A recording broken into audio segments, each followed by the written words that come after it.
একটা ভিডিও মনে হয় সোশ্যাল মিডিয়াতে বেশ ভাইরাল হচ্ছে, এগুলো কিন্তু আমি কখনোই দিই না। আমার বাচ্চার বাবা, আমরা তো পরিবার, অ্যাটেনশন নিতে চাই কোনো না কোনোভাবে। প্রিন্স মামুন, লায়লা নামটাই আমি বললাম, বিষয়গুলো না খুবই নোংরামি লাগে। আমি চাই না এগুলো বলতে, বাট আমাকে বলতে হয়। আসলে ওর পছন্দ বলতে তো মানে টয়েস থাকে, সো সে নিয়েছে।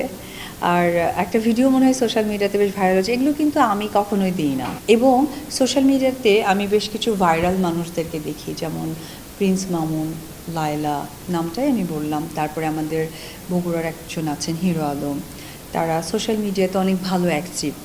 সো তারা অনেক সময় বলে না যে অ্যাটেনশন ক্রিয়েটার নাকি যেন একটা বলে।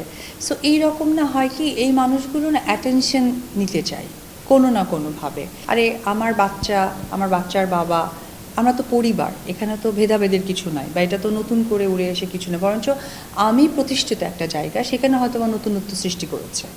ওয়ালটন আবারও মিলিয়নিয়ার অফারে ওয়ালটন ফ্রিজ কিনে আপনিও হয়ে যেতে পারেন মিলিয়নিয়ার। কিন্তু এই যে অ্যাটেনশন ক্রিয়েট করার একটা টেন্ডেন্সি, একটা বাজে মেন্টালিটি, এবং এমন কিছু কথা বলে ছেড়ে দিবে যাতে পরবর্তী সেই কথাটা আমাকে বলতেই হয়। আমি চাই না এগুলো বলতে, বাট আমাকে বলতে হয়, কারণ তারা অ্যাটেনশন চায়। ফেসবুকে হয়তো বা ফলোয়ার কমে গেছে, বা রিচ কমে গেছে, বা কোনো কাজের জায়গাটা হয়তো বা প্রেজেন্ট করতে পারছে না সামহাও।